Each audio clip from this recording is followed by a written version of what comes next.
Hi, everybody. Thank you for joining Synthetic Intelligence Forum Online. My name is Vic Pant, and it's my pleasure to welcome back an esteemed guest, Geordie Rose, who's an accomplished entrepreneur, who's probably one of Canada's best known technology investors, technology entrepreneurial superstars, but also an academic, a scholar, a researcher in his own right, and very happy to have him back. In a previous session, he talked about artificial general intelligence, and in this time, he's going to talk to us about a very interesting application of quantum computing for artificial intelligence. So without further ado, I'd like to welcome Dr. Rose to the stream. Hi, Geordie. Welcome back. Thank you. Last time you were here, we broke many attendance records, so I'm hoping we're going to have a bit of the same today. But without further ado, I'd like to pull up your slides and take it away, Geordie. Thank you so much for joining us.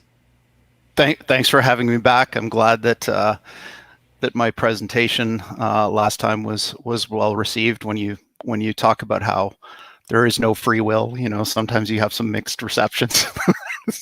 But today I'm going to be talking about something completely different. I think it's also very interesting, but maybe from the other side of the spectrum. So my previous talk in this series was about a big idea, which was the idea of whether we could copy the human brain, more or less, or understand it well enough to be able to build machines that have the same kinds of properties as the human mind. Today, I'm going to go the other direction. I'm going to talk about a very specific practical thing, and it's a new kind of game. So I was asked to talk about the intersection of quantum computing and artificial intelligence, and of course, this is a very broad. Both fields are very broad, with all sorts of frontier stuff being done now. Intersecting them is difficult if you're going to talk about the whole thing. So what I'm going to talk about is one thing, but it's a thing that's been bugging me for almost a decade now. It's an idea that refuses to go away, and I can't get it out of my head, and I want it built. So what I'm going to talk about here is this very specific idea for an intersection point between AI and quantum computing that is practical and doable today. So before I launch into this, just a few words about my background and why I might have some credibility in talking about the intersection of AI and quantum computing. So my first part of my career, I did a PhD in theoretical physics and condensed matter theory at UBC, and transitioned immediately to the world of business and tried to build a company that was designed to build a quantum computer, and that was D-Wave. I'll say a few words about that later, but I was one of the founders, and was the founding CEO, and then took on the CTO role later in the company. From that, I transitioned over into being the CEO of an AI and robotics company called Kindred, which was a pioneer in its own right. It was the first company to use to build robots that use reinforcement learning in production. And I'm going to be talking quite a bit about reinforcement learning in a bit. And it's been very successful. It was recently acquired by Ocado, a British company. And where I'm at right now is Sanctuary, and Sanctuary is trying to build a new kind of thing called a general purpose robot, which is a machine that is designed to be able to do any kind of work that you'd want done. Okay, so I'm going to start off by talking about reinforcement learning, and then particularly why it's so effective at building game playing AI specifically. This is not going to be technical in any way. If you're interested in the field and you want to learn a little bit about it, or maybe a lot about it, one of the places I would recommend starting is Rich Sutton's book. It's available for free online. And even if you're not a person who has a background in AI, machine learning, reinforcement learning, at least the first chapter of this book is extremely accessible for anybody. And I would highly recommend everybody read it. So it's free, it's online in PDF. Read the first chapter. It really gives you the flavor for what reinforcement learning is, what it could be, and its kind of positioning in the world of technology. And Rich Sutton, of course, is a Canadian now. He works at the University of Alberta and also has an appointment with DeepMind. So the 30,000-foot view of the reinforcement learning, or sometimes I like to call it the Suttonian worldview, because reinforcement learning has some, it kind of has this flavor of being a technical thing that is a specific set of techniques, and it is that, but it's more than that. I think it's fair to call it a worldview. And what is it a worldview of? It's a worldview of how to think of cognition or agency. So you'll see in this little diagram, there's this purple bubble with the word agent in it. So in the reinforcement learning or Suttonian worldview, the idea is that certain things in the world have agency. And what does that mean? It means they can take actions. And presumably, they can take many different kinds of actions. And there's some kind of a thing that happens inside this purple bubble where certain actions become preferred over others.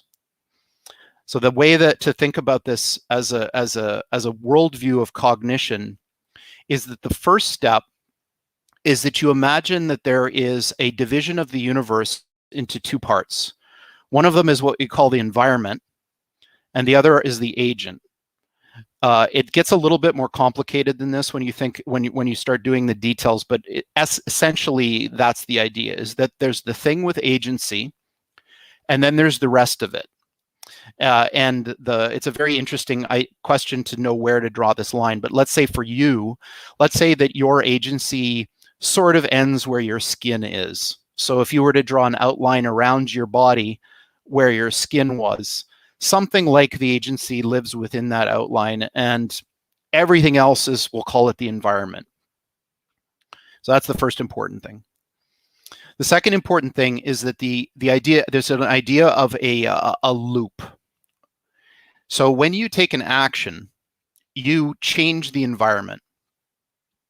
And when that happens, the thing that we're trying to use to quantify the environment, which is called the state, that's that blue stuff, changes.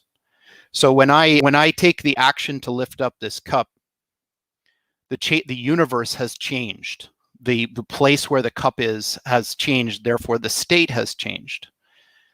Now, when you think about the agent's understanding of the universe, we don't get to know everything there is to know about the universe. So if you imagine the state is some kind of like, if you knew it, you'd be omniscient. You'd know everything there was to know at the deepest levels of everything in the universe.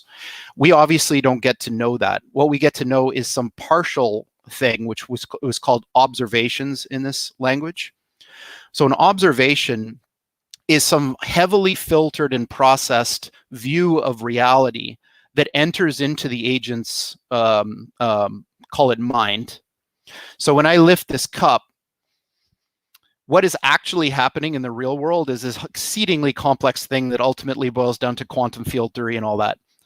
But what I observe is the cup is in a different physical location than it was before I picked it up.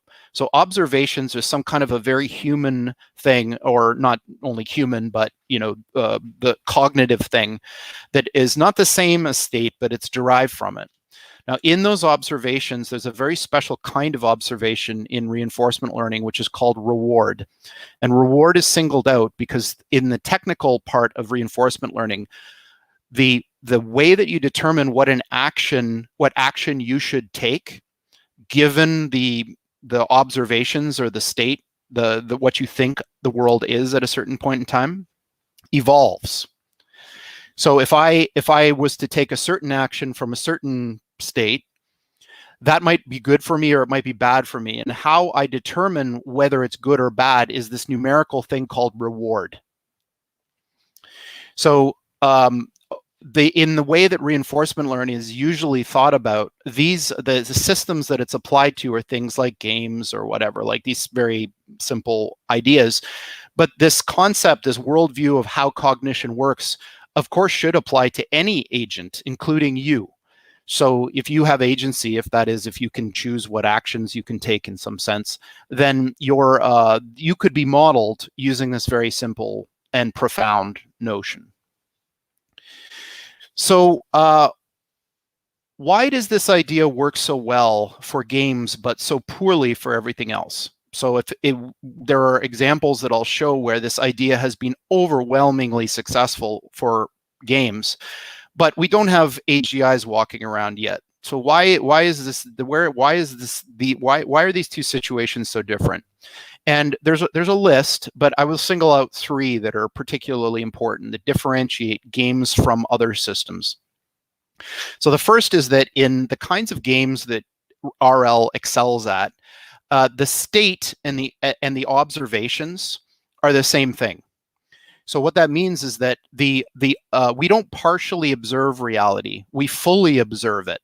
So when you're playing Go or chess or backgammon or whatever, you know every single thing there is to know about the universe in a very simple description. So for example, with the state of a Go game, you could just have a matrix where there were like, you know, a +1 where there's a white, -1 where there's a black, and a 0 where there isn't a square.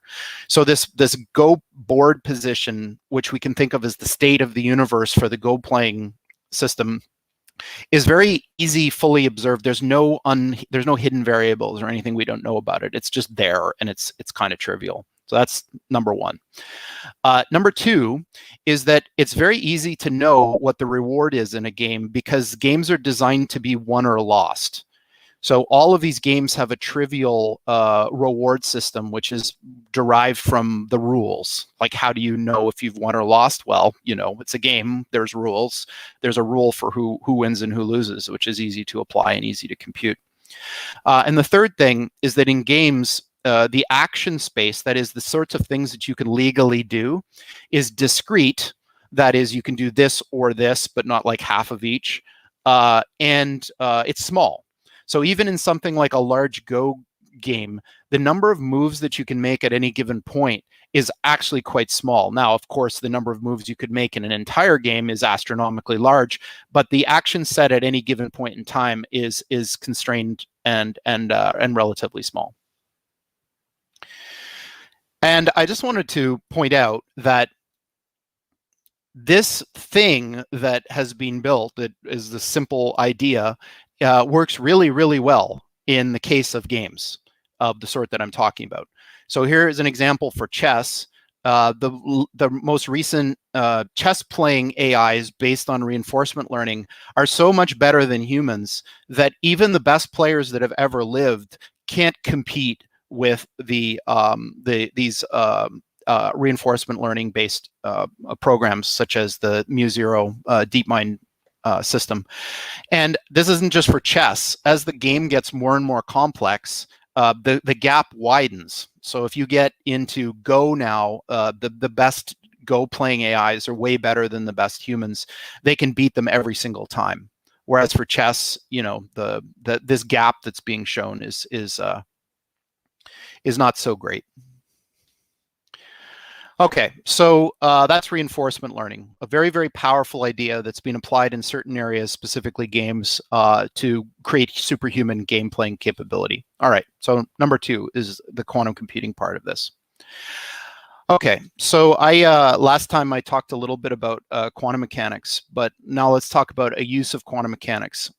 You can build computers that use quantum mechanical components to build new kinds of computers that have different kinds of properties.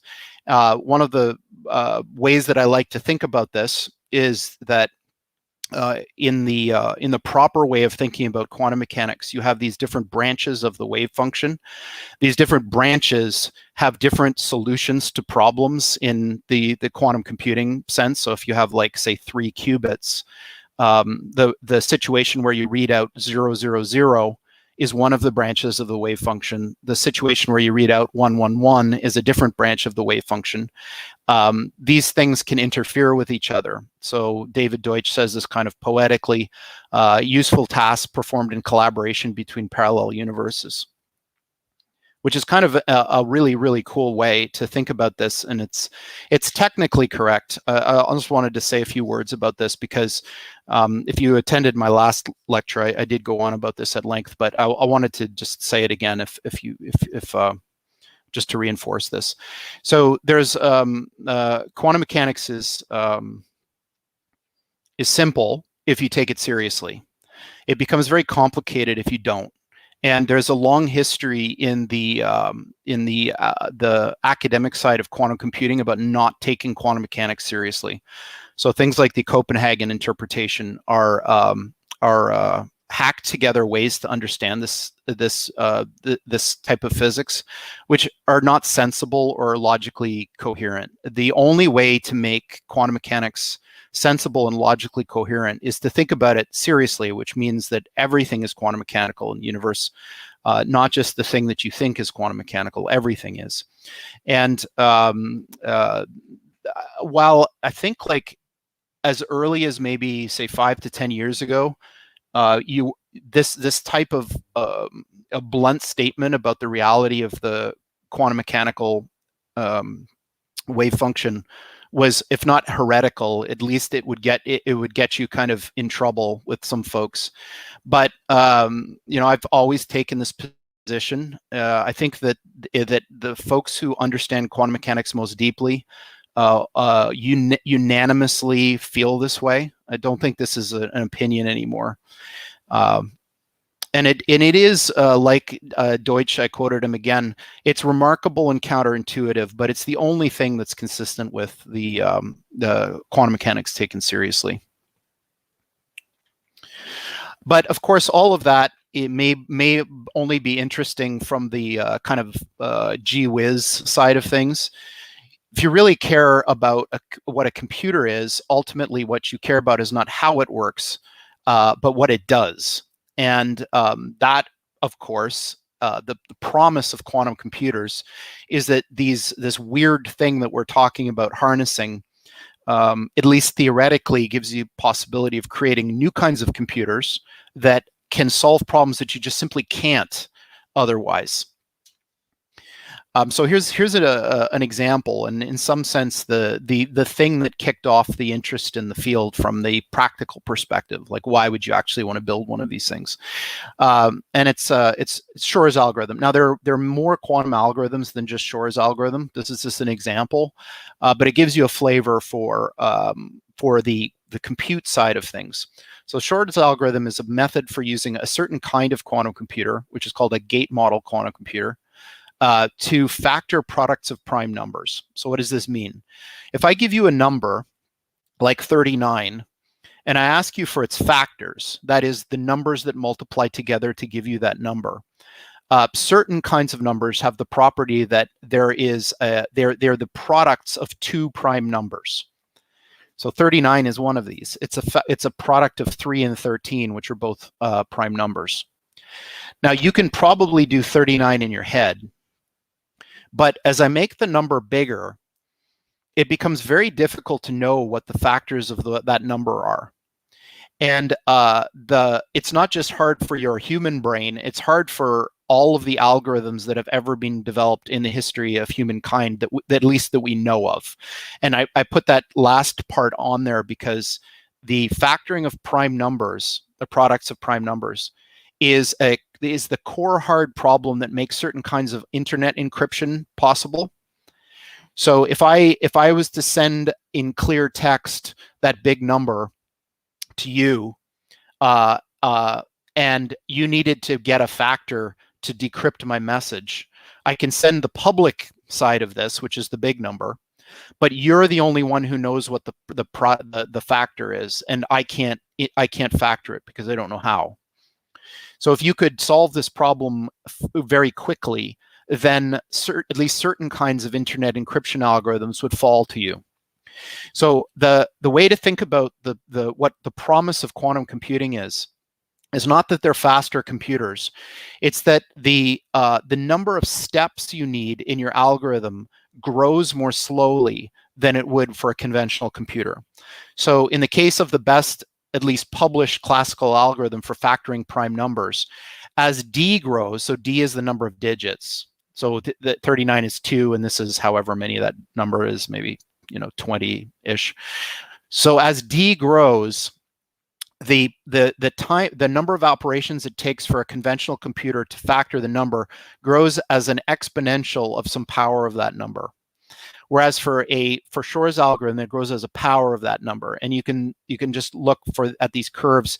You can see that the exponential grows much faster than the constant. This is a log scale. So if you go up to say maybe say 1,000 digits, somewhere up there, the number of operations it would take here is so large that it's basically would consume the lifetime of the universe to be able to do it on a conventional computer. But on a quantum computer, so that number is there as 10 to the 10. So if you were running at 10 giga operations per second, which isn't that much, you could do this one in less than a second. So where are we in the world of quantum computing? Well, it's very complicated, and it's complicated for several reasons. So one of them is that there isn't just one way to build a quantum computer. There are many. When I was an undergrad, I had this professor who had invented the laser, and he would say the same thing before every lesson, and he thought it was funny. He'd say, "I can make anything laze, even beer." And then he'd wait for the nervous laughter, which only happened the first time he ever said this. but in quantum computing, you have the same thing, is that you can make anything into a quantum computer, and there are dozens of ways that you can do this, and they're all different in lots of different ways. That's one of the issues, is that not all quantum computers are the same. The second issue is that there is an awful lot of marketing budget coming from the big companies that want to get into this field. So IBM, Google, Intel, Honeywell, go down the list. There's a bunch of fairly big companies that have efforts in these fields, and there's a lot of conflicting information that comes from their desire to promote their own variants of this that isn't necessarily connected to reality in any way. I've just shown one particular way of measuring what the relative kind of metrics are for different systems.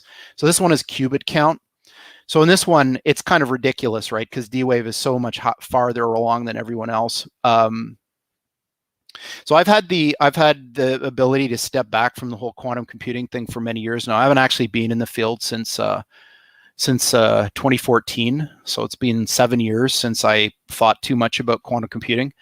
But every once in a while, I'll go in and I'll use the different systems that are available for use on the cloud. And I think every single one of these is available for cloud use, maybe with the exception of the Google chip. But all of these, you can just use them. And virtually every one of these is basically just a random number generator, except the D-Wave chips. So when you go in and you use them, you can actually do stuff that's interesting.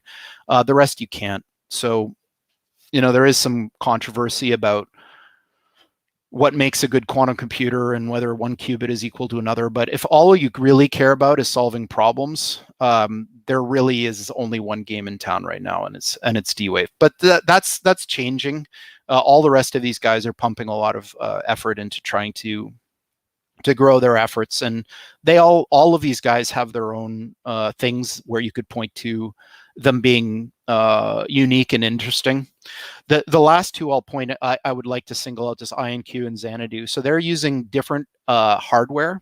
So the top four all use superconducting stuff.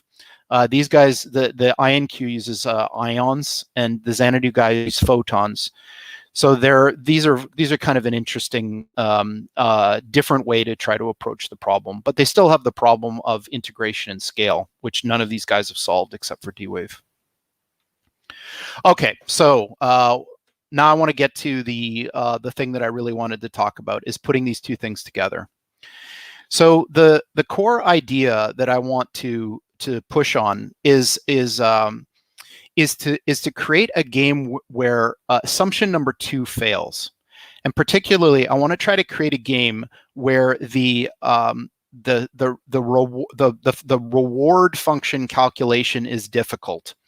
So let's say we could come up with a game where, in order to know who won the game, we needed to factor numbers like this. So we play through a game. At the end of the game, to know who won, you'd need to compute some hard thing like the factors of of a biprime. And maybe that biprime is so big that it's used to, like, encrypt your bank information. So the reward in that case would be, I get to take all your money from your bank account. But I can't, because it's really hard to compute this thing. So let's think about games like this. And the reason why is that if the reward is hard to compute, it doesn't change anything about the way that reinforcement learning algorithms are built necessarily. So you could use the exact same algorithm with nothing changed, except it takes forever to compute the reward. So here's why this is a problem for the kinds of reinforcement learning game playing systems that DeepMind and others build. So one of the core elements of the DeepMind strategy is this idea of Monte Carlo tree search, which is a very old idea for games whose state space explodes. So you've got a certain number of possibilities for what the game is at the first step, and then you make a move, and the number of possibilities explodes combinatorially as you go down the tree. So you can't search them all.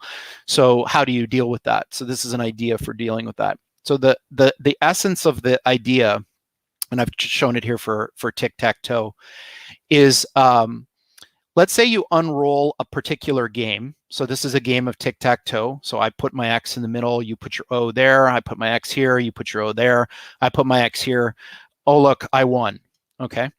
So the way that this Monte Carlo tree search stuff works is that when you get down to what you can think of as the leaf of the tree, the final thing where we know who won the game, then the understanding is that the moves that I made in the context in which I made them going up this tree, all were likely kind of good.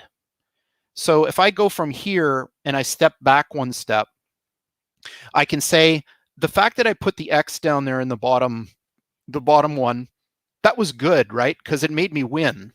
So that's cool. So let's augment the probability of making that move from this spot to this spot. But not only that, I'm going to step back up in one step, or maybe two, because maybe I don't care about the O. I do technically in reality, but let's just forget about that. So I step back to the next step. The fact that I put the X in the top here actually led to me winning later on. So that's good. So let's do that more. And so this idea of stepping back up this tree all depends on our ability to know who won this game at the leaf. Now, let's say it's really hard to compute this. Then what? It messes with this whole thing. So I'll show you an example here. So now I want to get to the core of what I wanted to talk about. So this is a game, a specific game that has these properties that we've been talking about, called MaxCat. So MaxCat is the first game that was ever devised and played against a quantum computer back in 2011. And the person who invented this game and built it is Suzanne Gildert, who I think is actually on the call right now. I think she's watching the live stream, but we've been working together for even longer than this. But this was the first time that a game was ever played against a quantum computer. And the way that the game works is fairly simple when it's human playable anyway. So the idea is you have two teams, and these two teams have tokens. So in this case, they're cat cards, and they have numbers and some other thing. Think of them a little bit like Yu-Gi-Oh! Or Pokemon cards with numbers and properties. And the players take turns putting these cards on a game board, which in this case looked like this. So you just basically drag and drop one of the cards onto a spot. And as you place these cards one by one, alternating between black and white, what happens is the placements map to a hard problem instance. So think of it this way. All of the different placements of these cards on this board would map to different large numbers that you had to factor. Now, it's not that problem, but think of it that way. So no matter how you assemble these, it maps to a different number that you'd have to factor. So they're all different hard problems, but all instances of the same hard problem class. And once all of the cards are placed, the score is evaluated and a winner is determined. Now, there's a very interesting core idea here that's required in order to make this work. And so everything I've said so far, I think, is fairly straightforward. This is the first time where I think there's something novel that that's an important part of this idea, and it's the idea of adjudication or judging. So because knowing who won is hard, we need to have what you can think of as a judge that determines what they think the score is. So the way that this game works is that the players are playing against each other, but each player needs to bring another thing into the game, which is a judge. And the players could use the same judge or different judges. Here I've got Judge Judy and Judge Dredd. So there's two judges brought in by the different players. And the judge's job is to determine who won the game and what the score was. And the way that this works in MaxCat, I haven't talked about the technical problem that's being solved, but it's in a class which is called NP Hard.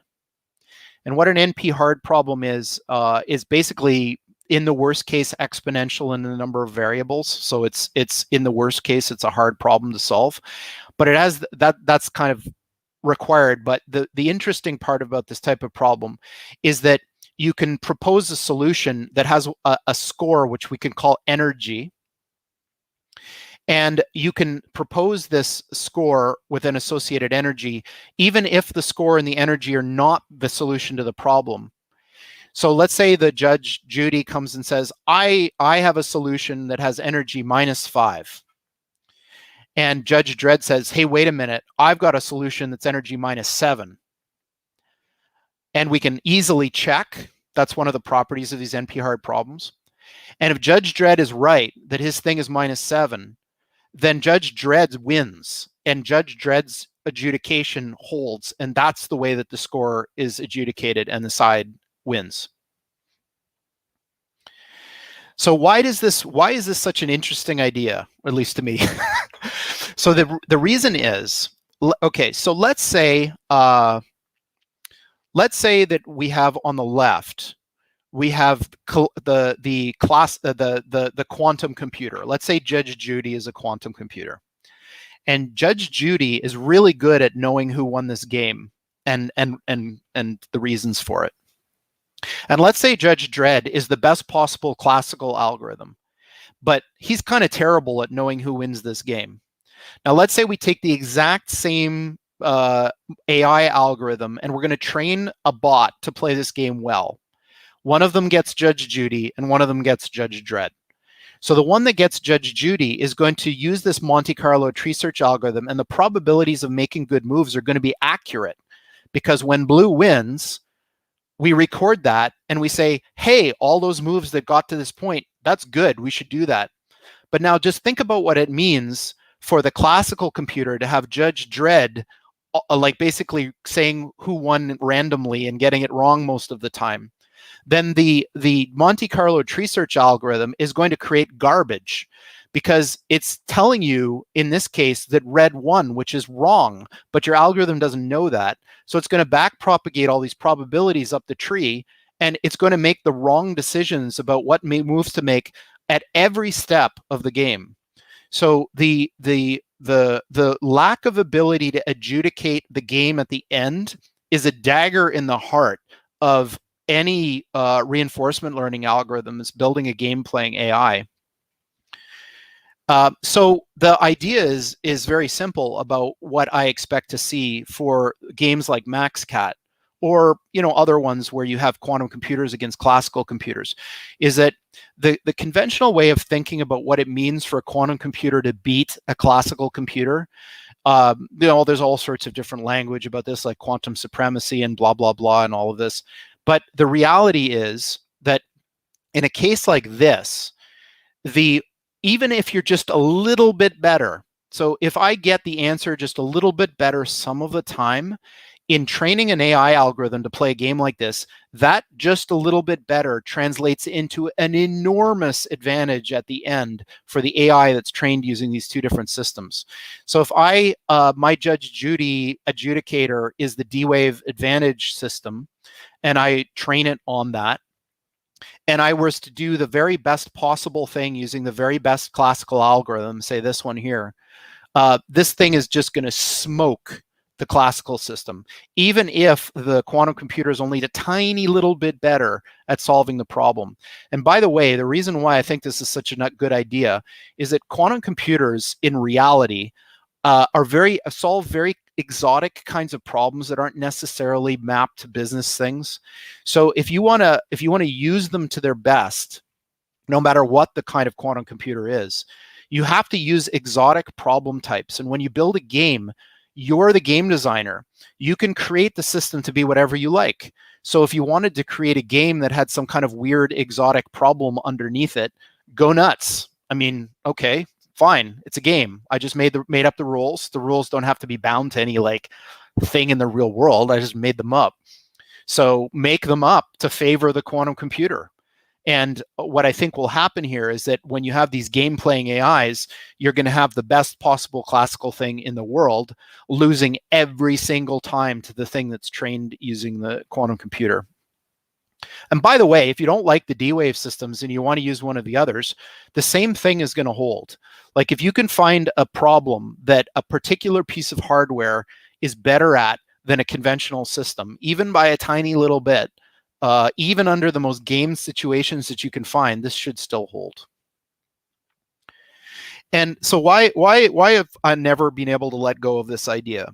Back in 2010, when Suzanne first did this, I thought that it was the best idea I'd ever heard about how to use near-term quantum computers. I thought that over the intervening decade, my attitude towards this would change, but it hasn't. Which is maybe an indictment of the quantum computing industry, but I still think it's the best and easiest way to get real, clear, compelling win for a quantum computer over anything else. I think this is my bet for what will be the first compelling, clear, useful, in quotes, because what uses are games? Games are useful, but they're useful in a strange sense. That's going to allow quantum computers to have a clear win over conventional computers.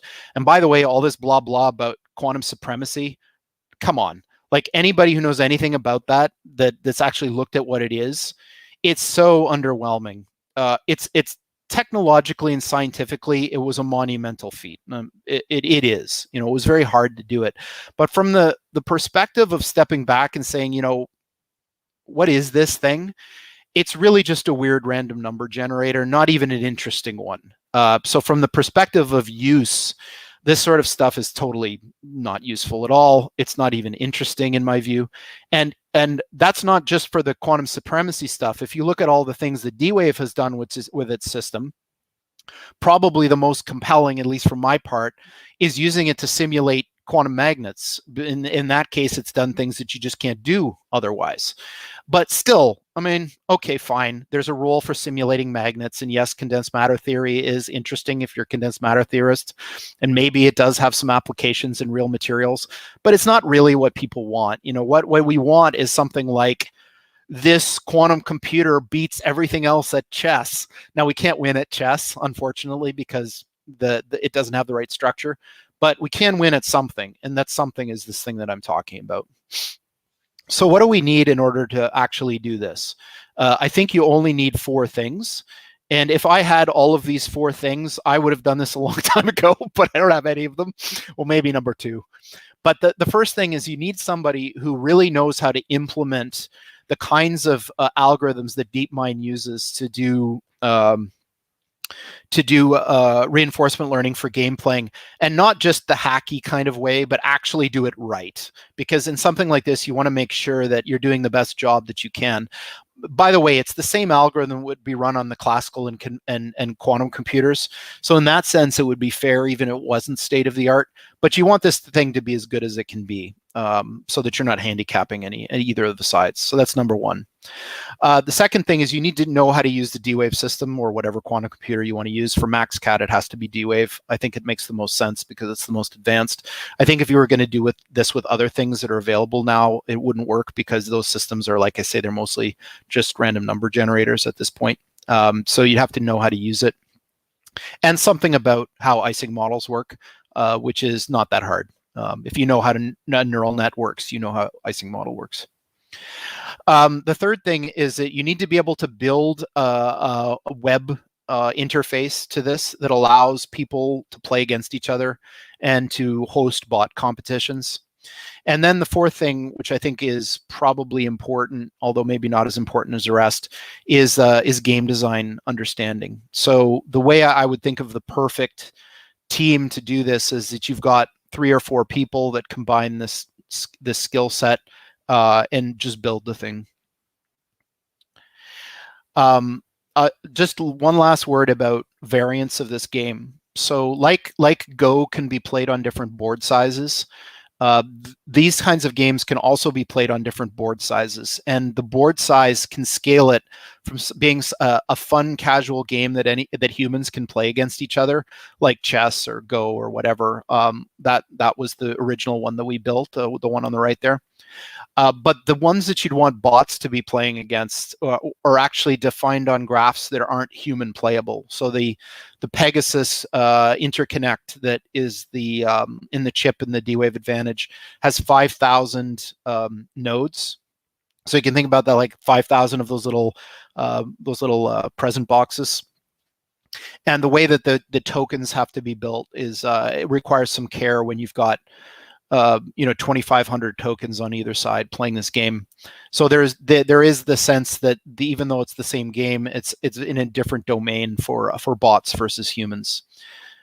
And I just have to say, so I've been playing this game for 10 years, and it's super fun. Like you'll maybe have to take my word for it, but it's easy enough to understand why you'd want to make certain moves in order to better your position, but it's hard enough that you can never be exactly sure. So it's got this nice edge where there's like maybe in Go, you have certain patterns that you want to use that are conducive to winning or playing well. So in MaxCat, it's the same. As there are certain patterns of these card placements that are conducive to winning. And so you can get better at this game, and you can beat people consistently or all the time that are new. So it does have a gradient of play, and it is quite fun. I mentioned in some of the stuff that I sent around before this talk that I want this thing built. I think that part of the reason is that I do see this as being the first thing that actually where a quantum computer actually wins for a bunch of different reasons. It's just that the structure of the problem is ideal for taking advantage of the advantages of short-term quantum computers. But I just don't have the capability or the time, given that I have a day job, to do it myself. So if you're interested in building the world's first actual use of a quantum computer that beats a classical computer, and you have one or more of these skill sets, reach out to me. And if there's a way to put together a team to do this, then I would personally seed fund it, because I have to say that I'm frustrated with the lack of progress in the quantum computing field. I think that often the reasons for lack of progress are kind of hard to untangle. I think partly with the algorithmic side, the people who build quantum computers are not creative types. So they don't think very much about applications in a creative way. And I think you need to have that to make this work. But there's another thing that I think the users of quantum computers, like people who might actually program them, are fed so much garbage from the discussions on the internet and what bloggers say and all of this, that it's really hard to sort the wheat from the chaff. And I think serious people usually take the attitude of like, I'll just wait until this actually becomes something and then I'll think about it maybe. But I think that we're actually above the bar of these systems being good enough to do something super cool and interesting. But you can't just be stupid about it and do the first dumbass thing that comes to your head. You have to have a deep understanding of why a certain system might be better than another, and then exploit that to its maximum. And this would be my choice for what that is. All right, thanks very much. Thank you, Jordi, for an excellent talk. Just like the previous talk, this was awesome. And when we talked about AGI, you kind of had us thinking about quantum, and now we're talking about quantum, and you have us thinking about reinforcement learning. So I think by the next time we'll have to have you back for just reinforcement learning, and we'll be probably talking about something else. A couple of quick things. I know you mentioned Suzanne a few times, and she's in the mix, so she sent a message out. She's watching. That's great.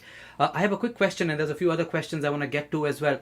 I want to go back to your comment about hacking in reinforcement learning, and I remember reading with keen interest some of those DeepMind papers, and with Atari, for example, some of the early papers with Silver and Jadenberg and those. And it's interesting, they talk about, for example, clipping rewards or stacking frames or selecting actions every K number of steps, or even something like the no op. I mean, in many cases their agent didn't even get off the ground because they had to hit the space bar to get the thing playing. So that's their hacks. What kind of hacks are you referring to, Jordi, when you talk about reinforcement learning hacks?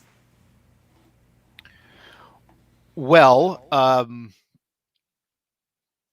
so this picture that I drew of the of how reinforcement learning works kind of glosses over a very important technical thing, which has to do with how you use reward to change your actions. So in a lot of situations, the reward doesn't accrue until a lot of things have happened. So you go through an Atari game, and at the end, you have some result or some, and usually it's a result and not a score. So you achieve some objective or whatever. And if the thing that you needed to achieve the objective happened a lot earlier in the sequence, you have to have a way of understanding why that thing was important to get to your final objective. And this business about the time dependence of what was the important thing to generate the thing that you want to do in the past is a very difficult technical thing. So there are ways around this, or ways to deal with the problem, but there's an awful lot of work that's gone into to figuring that out. Is how do you properly assign credit for an action that was super important for the outcome of something that you wanted to have happen? And there's an awful lot of stuff like that. So in the case that I was talking about, reinforcement learning for games, everything that's been done in a conventional game can be used in this case. So what I wanted to point out is that regardless of the algorithm you use for reinforcement learning, the only difference when you use a quantum computer in the style of thing that I'm talking about is the reward calculation. So that doesn't say what you're using the reward for, which is, value or something else. It's just a calculation of that one number. Make that hard, and then anything that you use with reinforcement learning is going to slow down or grind to a halt. And so if you have a computer that's really good at calculating reward and one that isn't, then the one that's really good at calculating reward will always build a better RL agent than the other one. Thank you, Jordi, for that. There's quite a few other questions as well. Let's take this one first. What's your take on quantum-inspired computing, like the Fujitsu Digital Annealer, etc.? Oh, well, bluntly, I think it's not interesting. So Okay, so let's back up a step. Of course it's interesting, because when you try to build a computer of any kind, you're going to have all sorts of really, really cool things that happen that, you didn't foresee and all that. But the thing about the conventional computers as they're currently built is that they're astronomically good at what they do. The silicon, then the ideas behind it, are probably the most successful technology that humans have ever built. I don't think there's any second place, really. And so if you're going to build something that's going to compete with that, you need to have some kind of really clear reason why you think you might be able to beat, 60 years and trillions of dollars of investment in the best idea that humanity has ever had. So the quantum computing stuff might be that, because you're changing the rules of computation. You're introducing quantum physics into the mix, and these new resources theoretically lead to clear wins in scaling. So if you build another kind of classical computer that has different layouts or whatever, can it be valuable and important? Of course. Like, look at GPUs. Why do you use GPUs to run all your deep learning algorithms and not CPUs? It's just a matter of a prefactor difference. There's no scaling difference. It's just a different way to lay out the same components, but it makes a big difference in reality. So with the digital annealing stuff, there could be something to that it could be important for scale prefactors. But if you're really looking for a transformative difference, it's really hard to beat the conventional silicon approaches using any special purpose computer. So that brings us, Jordi, thank you for that, to the next comment, which is about sort of using them in a complementary manner. The same way you mentioned that a CPU and a GPU, you distribute the workload to what something is optimized for. Is this how you see kind of going forward? Is traditional computers working in tandem, or classical computers in tandem with quantum computers? Well, yeah, of course. I mean, there's no other way to think about this. I mean, the quantum computing stuff, if there is an advantage at all, and by the way, you can write down Shor's algorithm on paper all you want. I don't believe it until it works. So there is a tendency in this world to view the theoretical results as somehow being true. But maybe this is coming from my background as a condensed matter theorist, but you can write down all sorts of things that you think might be true. But the ultimate test of the truth or validity of a hypothesis is its reality in the world. So I don't hold to be true that Shor's algorithm and things like it actually do give speedups. Okay, they might, and it's definitely a directional thing. Let's try to build that thing. But would I be surprised if there was some fundamental reason why Shor's algorithm could never be run in the physical world? No. I wouldn't be surprised at all. Until it's done, it's a theoretical prediction. So the way to think about these quantum computing things is that they have these functions. So functions, just to call it a black box that takes a bunch of inputs and gives you a bunch of outputs. And in certain instances, certain kinds of functions might be better run on these kinds of things than other computer systems. So if you're a programmer or somebody who wants to use a quantum computer, the only way to think about these things is you're writing your code, and it's got, mostly it's using just conventional stuff, and maybe you'll farm it off to a GPU sometimes. Just the same way as you farm your system off to a GPU to do some kind of calculation that the GPU is better at some part in your program, you might have a function which is like, factor this product of prime numbers. So you send that off to a quantum computer, you get back your answer, and you're back in your code. So every quantum computer that you will ever use is a cloud-based API system where you're calling an API, a function or set of functions, and you're integrating it into your code flow. That's what they are. That's the way that you will use them. And the problem right now is that the API interface is too low level in a system like D-Waves to be useful for most humans.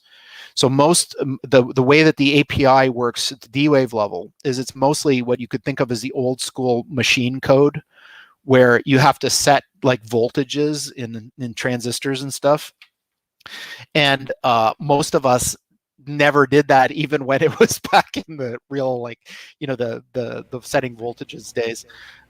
So we're not familiar with that kind of style. But when these things do come online and they become more useful, there'll be function calls you make over a network.